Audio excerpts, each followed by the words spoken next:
This house will be perfect for Marcus's new start, my mother announced during Christmas dinner, casually passing the mashed potatoes. Emma, you'll need to move out by next weekend. I froze, my fork halfway to my mouth. My name is Emma Sullivan. I'm 32, and my mother just announced she was giving away my house. The house I bought 3 years ago after a decade of saving. Excuse me? I managed to keep my voice steady, though my hands were shaking. Now don't be difficult, my father chimed in, not even looking up from his plate. Your brother needs this more than you do. After his divorce, he needs a fresh start. Marcus, my 35-year-old brother, sat across from me smirking. He'd always been my parents' golden child, even after dropping out of college, burning through 3 failed businesses, and recently divorcing his wife after she caught him cheating. This is my house, I said firmly. I bought it. You can't just give it away. My mother's expression hardened. Actually, we can. Your father's name is still on the deed as a co-signer. We've already spoken to a lawyer. That was true. When I bought the house, my father had co-signed because the bank wanted additional security. I'd been meaning to refinance and remove him, but work had been hectic, and I trusted my family. Clearly, that had been a mistake. You're being selfish, Marcus added, helping himself to more turkey. I have nowhere else to go, and you can easily rent an apartment. It's not like you have a family to worry about. The casual cruelty of his words stung. I focused on my career as an environmental scientist, and apparently, that made my need for a home less valid than my brother's. I'm not moving, I stated, pushing back from the table.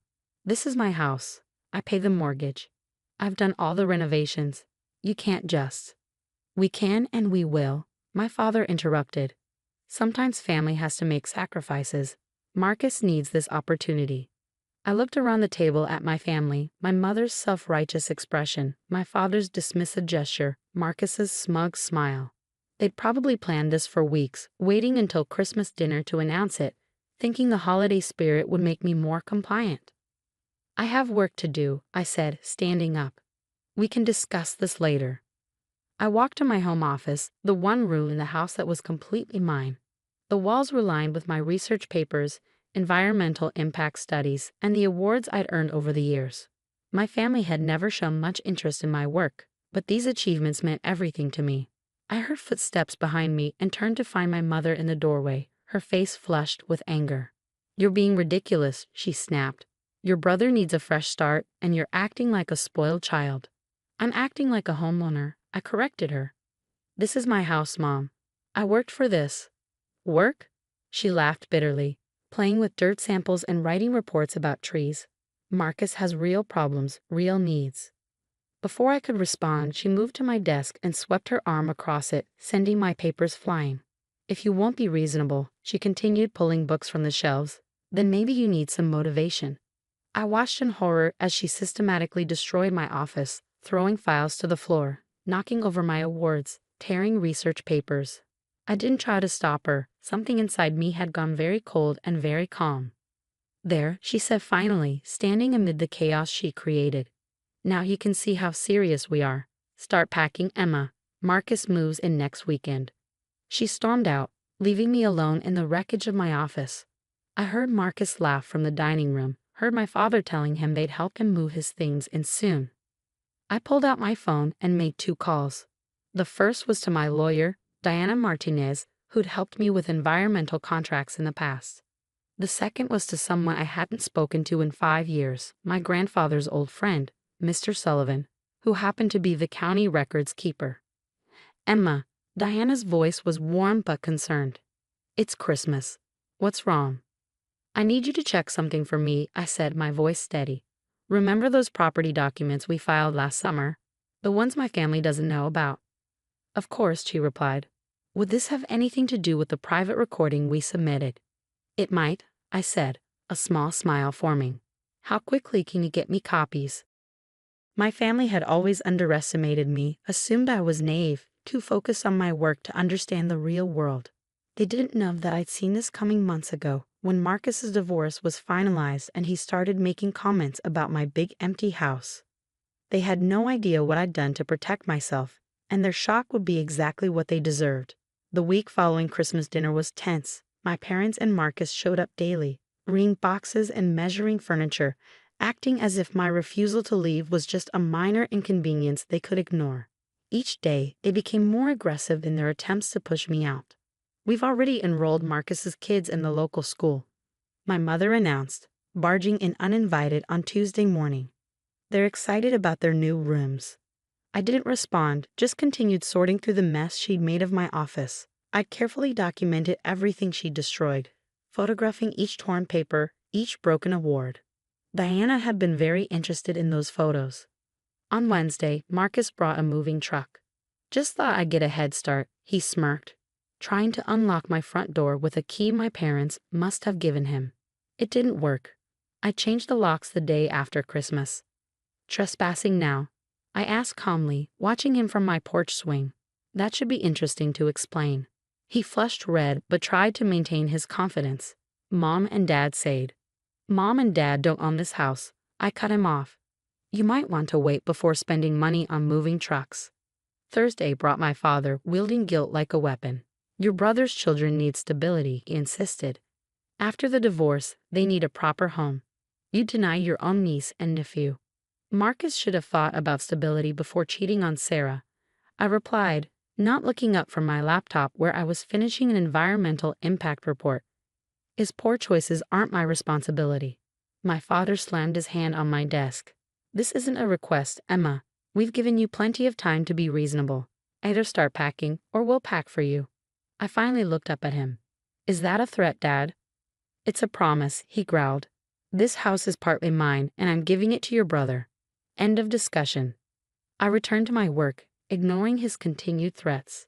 Diana had assured me everything was in place. We just needed them to make one more mistake. We didn't have to wait long. On Friday morning, I returned from a meeting to find my mother and Marcus in my house, boxes scattered everywhere. They were packing up my belongings, tossing my books and research materials carelessly into boxes. What are you doing? I asked, though I already knew. I discreetly pressed record on my phone, slipping it into my pocket. Since you won't be reasonable, my mother huffed, dropping a stack of my journals into a box. We're doing this for you. Marcus's furniture arrives tomorrow. You're breaking and entering, I pointed out. Marcus laughed. It's not breaking in when we have a key. Dad's name is on the deed, remember? We have every right to be here. I noticed they'd already started moving their boxes in. Marcus's tacky sports memorabilia was propped against my wall. His kids' toys scattered across my floor. Last chance, I said quietly. Pack your things and leave. You don't want to do this. Or what? Marcus challenged. You'll call the police on your own family. Always so dramatic, Em. This is happening whether you like it or not. I pulled out my phone and made a call, putting it on speaker. Diana? They're here, breaking in and moving my things out.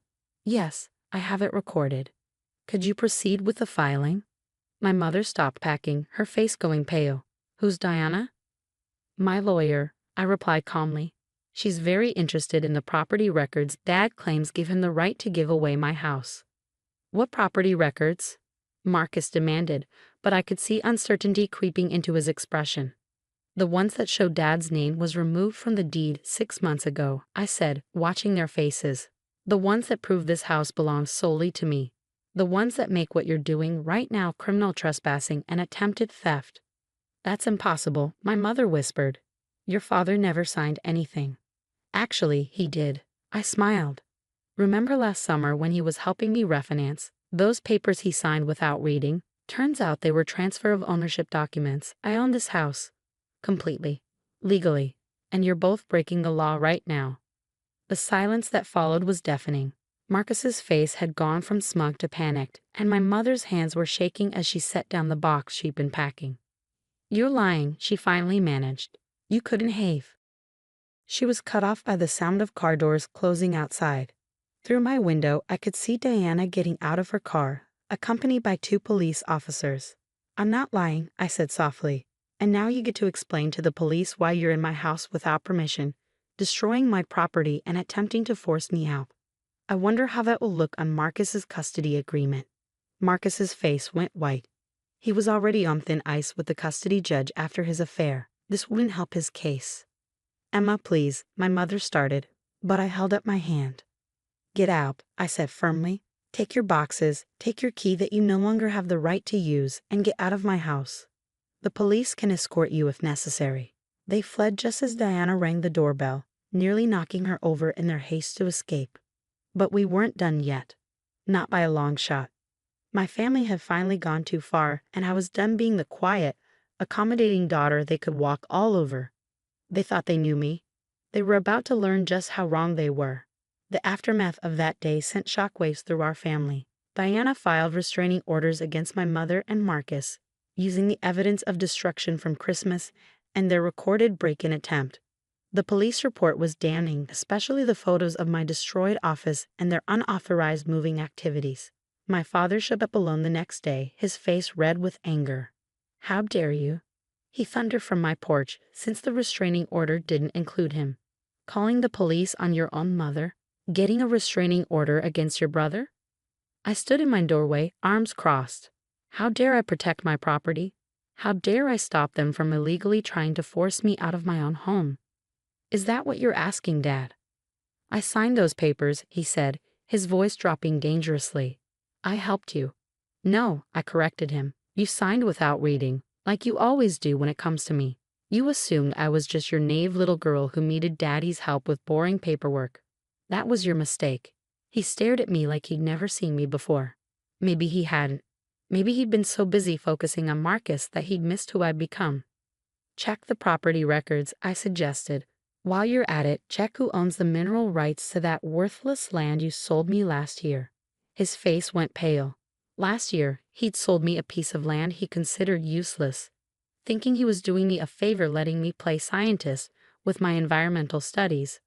What he didn't know was that my research had discovered significant rare earth deposits on that property. Deposits that were now legally mine. "You knew," he whispered. "I'm not just playing with dirt samples, Dad," I said, echoing my mother's cruel words.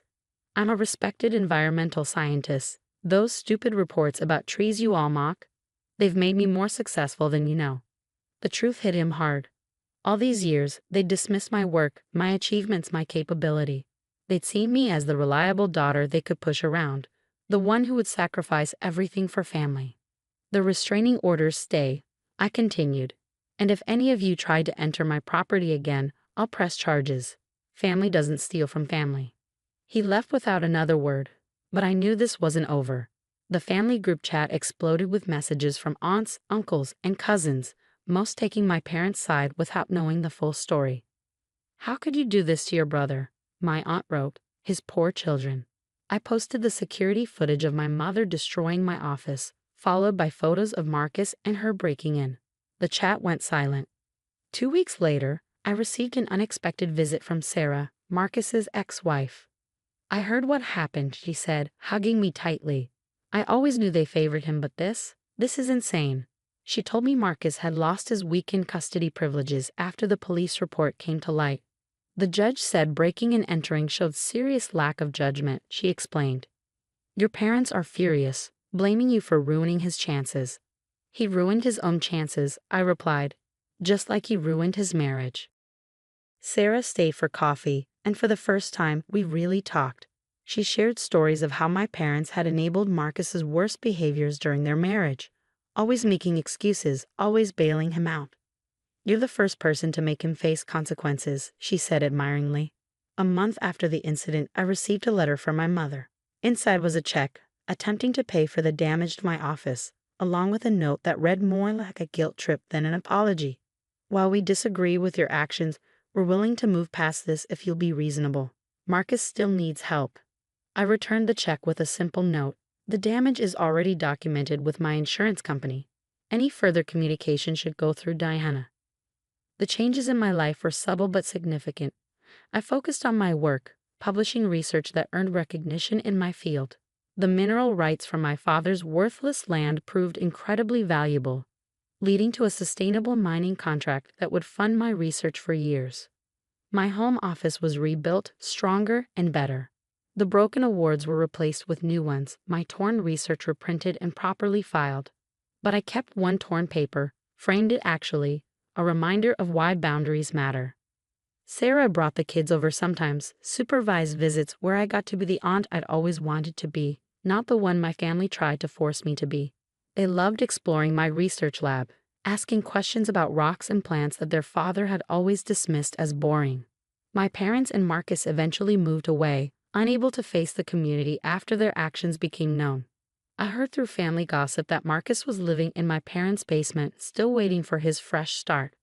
As for me, I finally had peace in my own home, on my own terms. Sometimes setting boundaries means being called difficult. Sometimes being called difficult means you're finally doing something right. The house that my family tried to steal became more than just a home. It became a symbol of standing up for myself, of refusing to be manipulated or bullied, even by those who should have supported me most. And those property records, they still hang framed in my office, right next to my latest research award, a daily reminder that sometimes the quiet ones, the ones dismissed and underestimated, turn out to be the strongest of all.